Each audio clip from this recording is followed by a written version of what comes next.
ये तो आप सभी जानते हैं कि इसराइल और गाज़ा की जो कॉन्फ्लिक्ट है वो बढ़ती ही जा रही है और लगातार फैलती जा रही है, जिसके कारण जो और देश है वो भी इसकी चपेट में आते जा रहे हैं।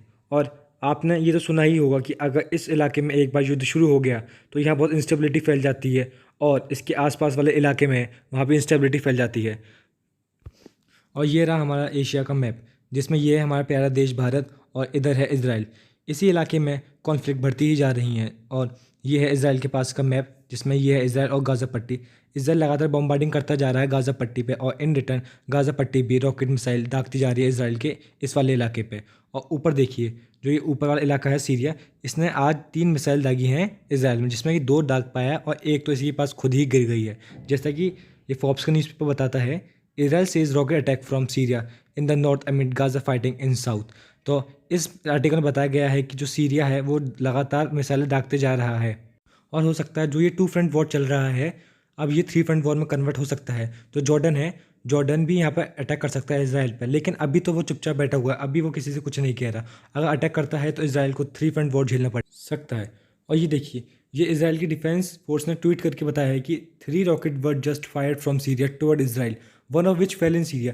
कि सीरिया ने 3 रॉकेट दागे हैं इसराइल में, जिसमें से कि एक सीरिया का रॉकेट वो सीरिया में ही गिर गया है। ऐसा बहुत बार गाज़ा पट्टी में भी होता है। जब गाज़ा पट्टी में से हमास के लीडर इसराइल पे मिसाइल रखते हैं तो उसमें कुछ मिसाइल तो गलती से गाज़ा पट्टी में ही रह जाती है और जो वहाँ के स्कूल है, जो वहाँ की इलेक्ट्रिसिटी की बिल्डिंग्स है और भी बिल्डिंग्स है, जितने वायर केबल्स जा रही हैं, उन सबको बहुत भारी नुकसान उठाना पड़ता है। आप में से कुछ लोग सोच रहे होंगे कि क्या फिर से 1967 वाला दृश्य देखा जा सकता है, जब सीरिया, लेबनान, इजिप्ट और ऐसे बाकी ग्रुप ने सब ने मिलकर जब इसराइल पे एक साथ अटैक बोला था। तो इसके चांसेस हो सकते हैं, लेकिन अभी तो फ़िलहाल इसकी बहुत कम चांसेस है कि जब सारे देश मिलकर इसराइल पे एक साथ अटैक बोले। लेकिन मैं आपको फिर भी बता दूं कि इस वक्त जो इसराइल है उसको नॉर्थ और साउथ से बहुत खतरा बना हुआ है। अब मैं आपको बताता हूँ कि गाज़ा में इस वक्त क्या सिचुएशन चल रही है। तो गाज़ा में बहुत ज़्यादा बम्बार्डिंग हो रही है इसराइल की तरफ से। लिखा हुआ है कि Israel launches more strikes on Gaza as fear of a ground invasion grow. तो जो गाज़ा है वहाँ पर बहुत ज़्यादा बम्बार्डिंग हो रही है, जिसकी वजह से जो वहाँ के नागरिक है, जो वहाँ की आम जनता है, वो अपने घर छोड़ के भागे जा रही है। जैसे आप यहाँ देख सकते हैं कि Gaza residents evacuate home in fear of invasion.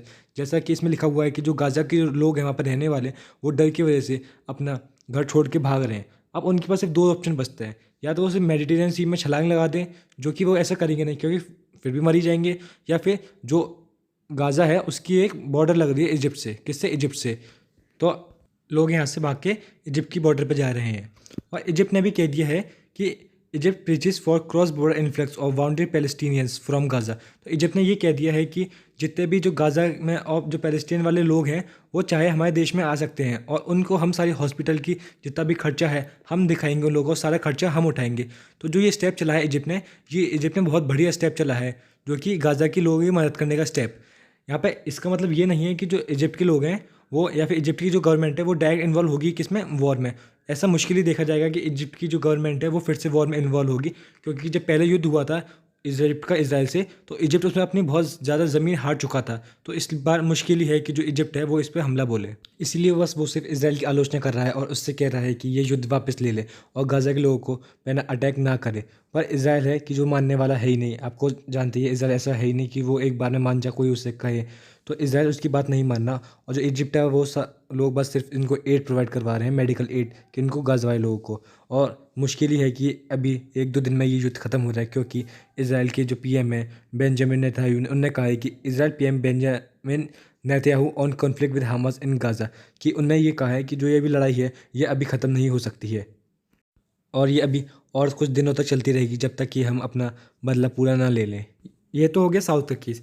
इसके अलावा जो बेंजामिन ने अपने देशवासियों और जो अपनी आर्मी के जनरल है और अपनी आर्मी से कहा है कि वो 2 फ्रंट वॉर के लिए तैयार है, क्योंकि जिस तरीके से लेबनान और जो सीरिया वाला देश है जिस तरह से वो रॉकेट दागे जा रहे हैं किस पे, इसराइल पे, तो उन्होंने कहा कि हमें 2 फ्रंट वॉर के लिए भी तैयार रहना चाहिए। और इसके अलावा जो देश में सिविल वॉर की कंडीशन बढ़ती जा रही है उसको लेकर भी बेंजामिन ने कहा है कि जो ये कंडीशन है ये इसको धीमे धीमे कम किया जा रहा है, जिससे कि देश में शांति बनी रहे।